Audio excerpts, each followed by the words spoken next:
Probablemente la primera vez que escuchaste que tu cuerpo tiene la capacidad de activar sus propios mecanismos de autocuración, de autorreparación, que puede sanar incluso enfermedades que son un legítimo dolor de cabeza para la medicina convencional, para la medicina alopática, como puede ser el cáncer en todas sus formas, la esclerosis múltiple, hipertiroidismo, Hashimoto, espondilitis anquilosante, lupus, fibromialgia, diabetes, leucemia, etcétera, etcétera.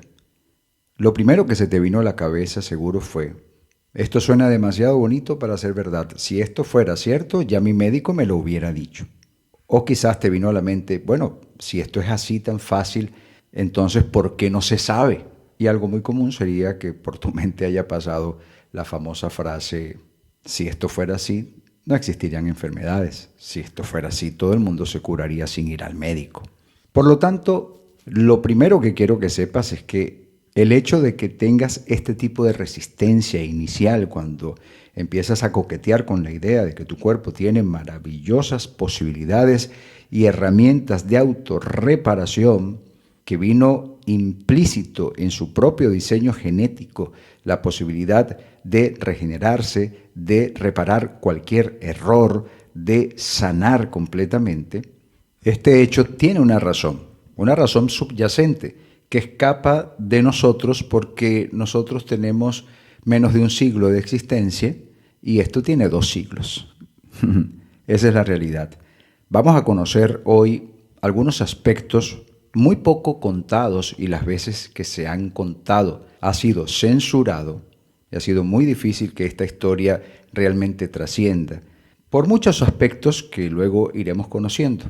Pero, entre otras cosas, por supuesto, porque no resulta conveniente para la industria que hoy en día controla más del 90% de la salud del planeta. Y por supuesto, todo aquello que resulte inconveniente para esta industria que ha monopolizado, y eso sí hay que decirlo así con letras encendidas en el fuego de la verdad, esta industria que ha monopolizado la salud del planeta, del globo terráqueo, no va a salir a la luz.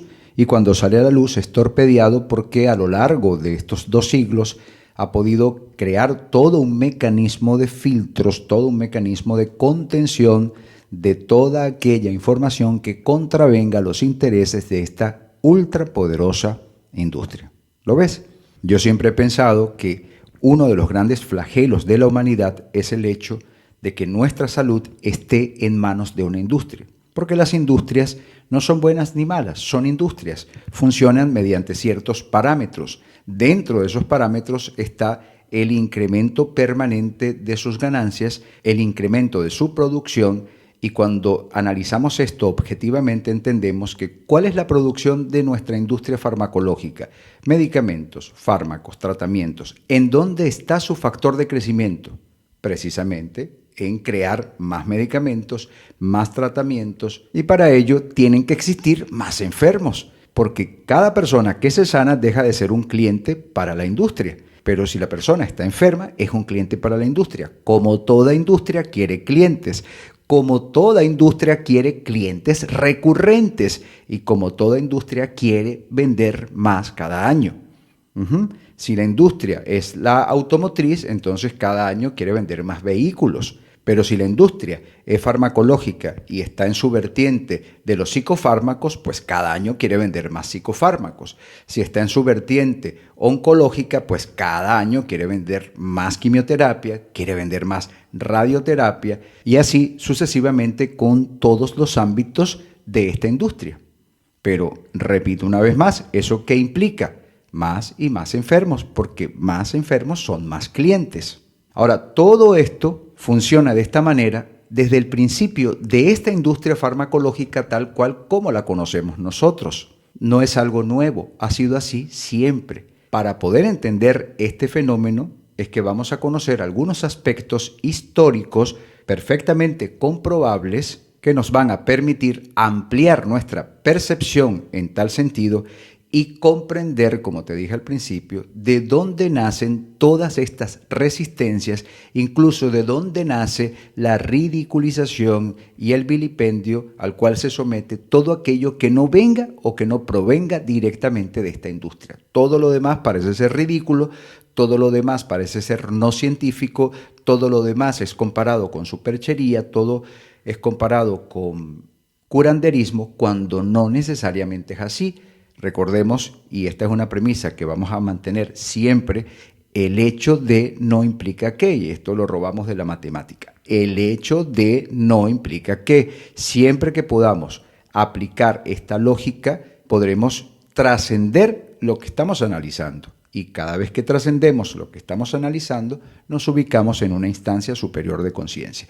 Todo este curso, todo este diplomado tiene un objetivo muy claro: ubicarte en una instancia superior de conciencia, que trasciendas los conceptos preestablecidos en un nivel banal, en un nivel completamente superficial, el cual es el nivel de entendimiento que llega a las masas, que llega al colectivo humano, y nosotros, al ubicarnos desde un contexto más profundo, tenemos una visión muchísimo más amplia, más trascendental, y eso supone una maravillosa y extraordinaria ventaja.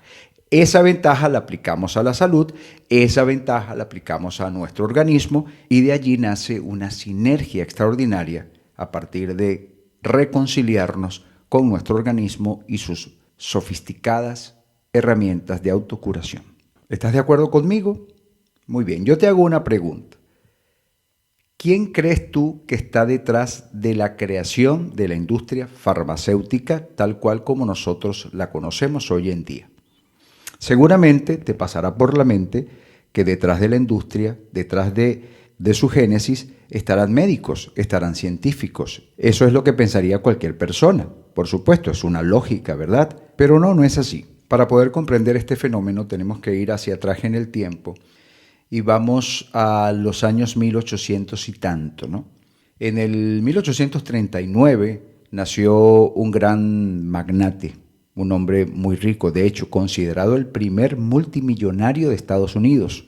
Su nombre, o mejor dicho, su apellido, de los más conocidos, estamos hablando de Rockefeller, el famoso Rockefeller, la famosa familia Rockefeller. En este caso hablamos directamente del señor John D. Rockefeller. Nació en 1839, muere en 1937, sumamente longevo, estamos hablando de 98 años, como ha sucedido prácticamente con la dinastía Rockefeller, a menos que hayan sido víctimas de ciertas circunstancias extrañas. Pero sí es un hecho bastante curioso el que grandes dinastías como los Rockefeller, como los Rothschild, como los Morgan, como tantos otros, entre sus miembros siempre hay una enorme longevidad. Pero bueno, no nos vamos a desviar, ¿verdad? Este señor John D. Rockefeller era un magnate petrolero, pero además de ser el primer multimillonario de Estados Unidos, tenía una característica muy peculiar, y esa característica tenemos que tomarla en cuenta. Él era un monopolista. Si algo había sabido hacer durante toda su vida el señor John D. Rockefeller, era monopolizar los mercados en donde intervenía. Cuando él se implicaba en un mercado, cuando él encontraba ese margen de prosperidad, de abundancia, de ganancias que él aspiraba, inmediatamente hacía todo lo posible por monopolizar. ¿Tiene esto alguna importancia con lo que vamos a hablar? Por supuesto que sí.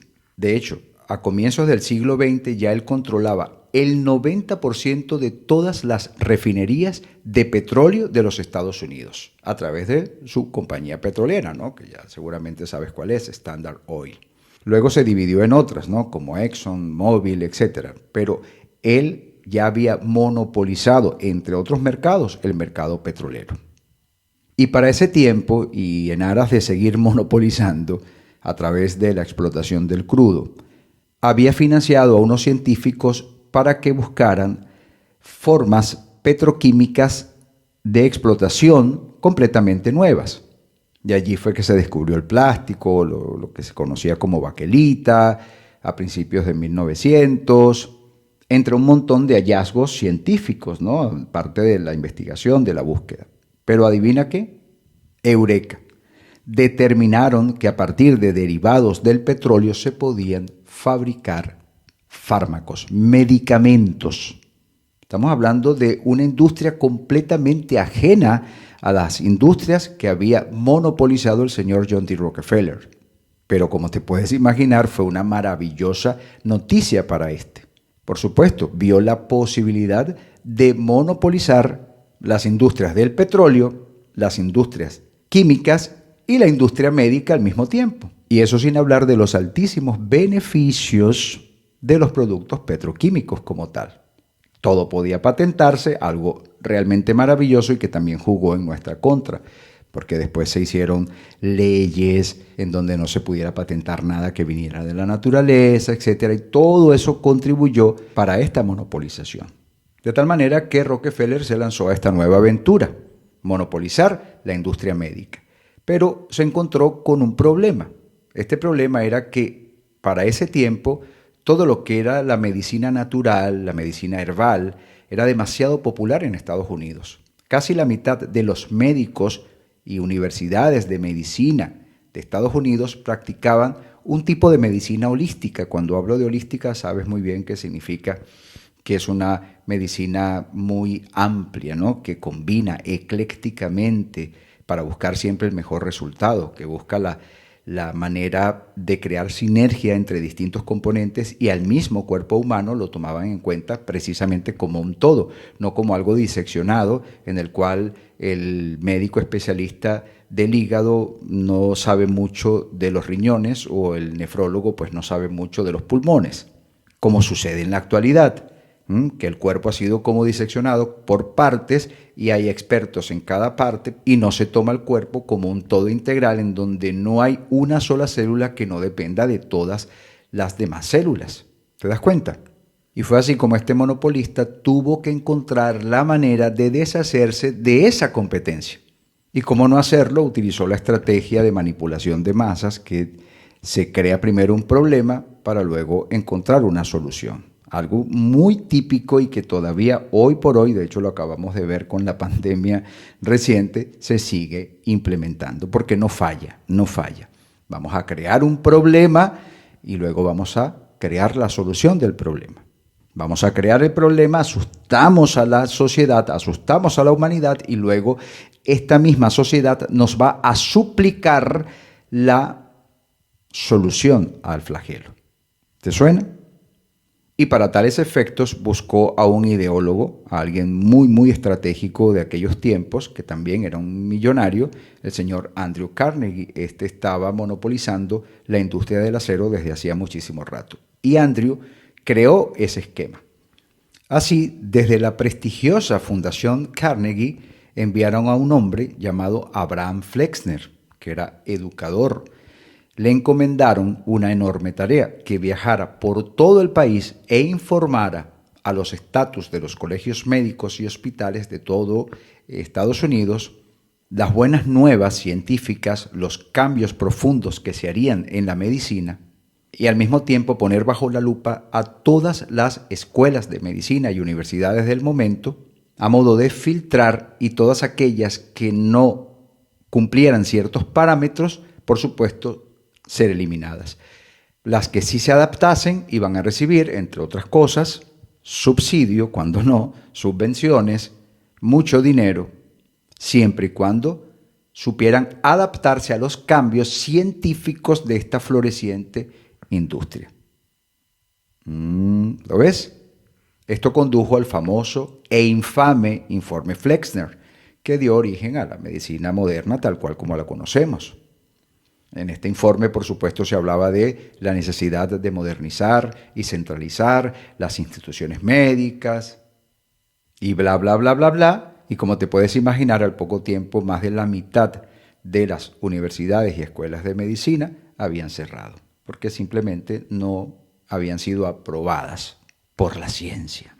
Es decir, que cuando tú ves que recientemente se han hecho esfuerzos para eliminar a la homeopatía, no creas que eso es de ahora, eso ha sido siempre, porque todo lo que era medicina natural, medicina herbal, todo lo que defendía los principios hipocráticos, uno de los padres de la medicina, los principios galenos, todo aquello que veía el cuerpo de manera holística, o que simplemente apostara a recuperar al mismo organismo para optimizar el sistema inmune de manera que sea el cuerpo el que activase sus propios recursos de autosanación, todo eso era vilipendiado, todo eso era burlado, todo eso era demonizado, satanizado.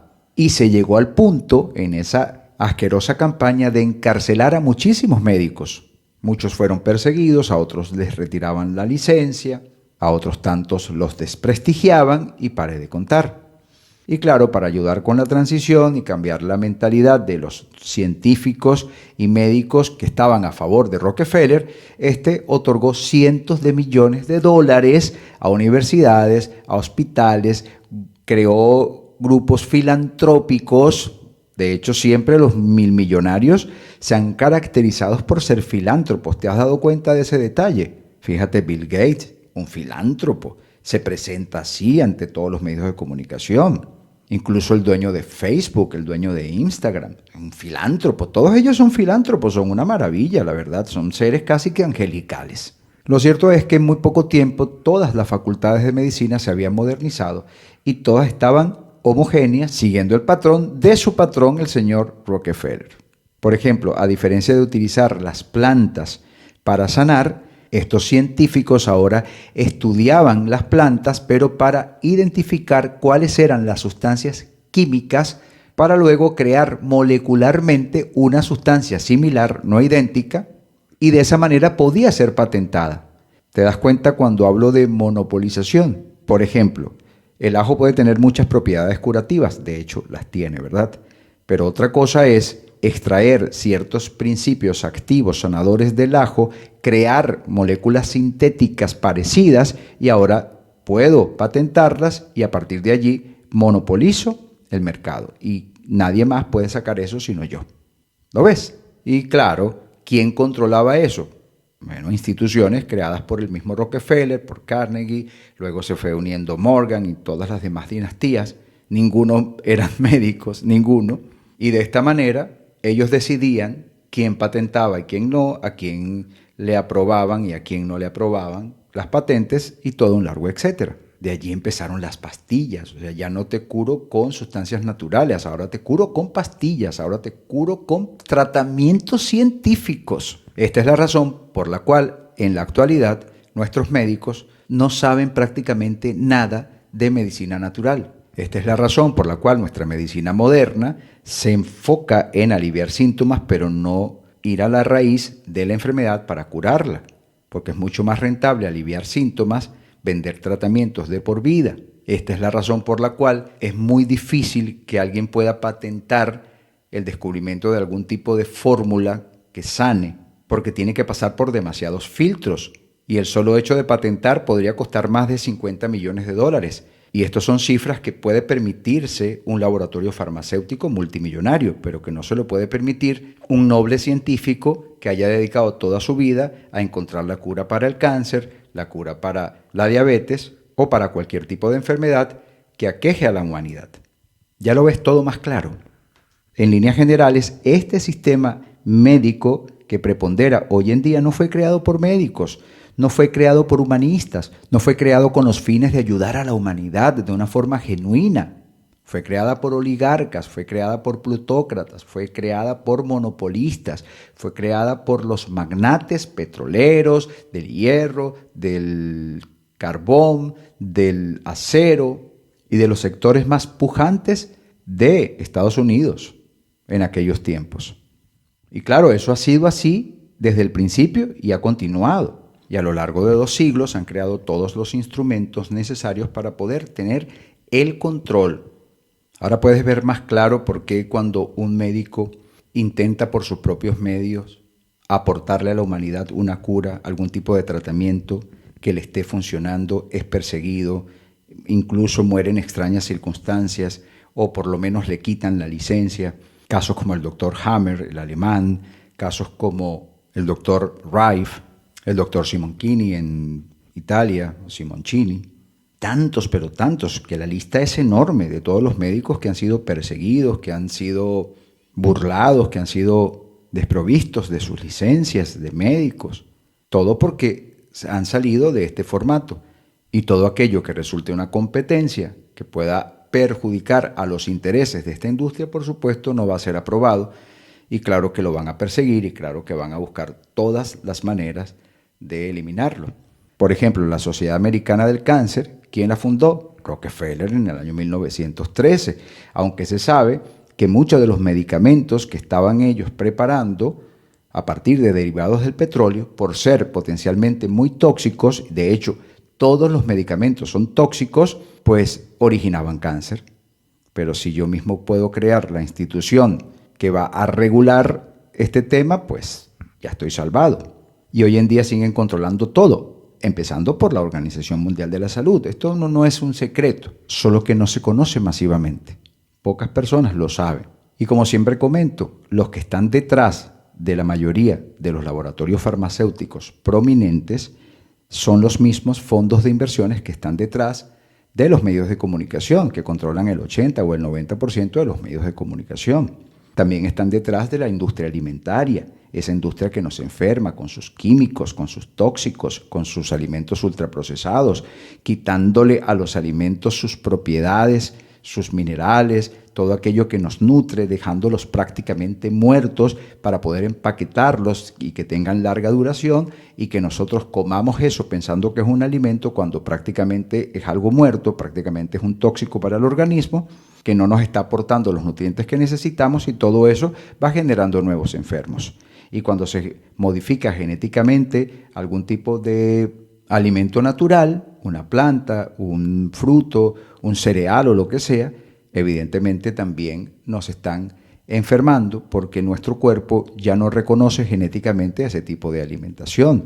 Molecularmente no es algo apto para el organismo y todo aquello que nos amenaza genera una alteración genética, nuestro sistema inmunológico se pone en guardia, toda esa alteración, todo ese aturdimiento puede generar enfermedades autoinmunes, por ejemplo. Y esto es el paraíso para la industria farmacéutica. Esa es la verdad. Y ganan muchísimo dinero gracias a eso.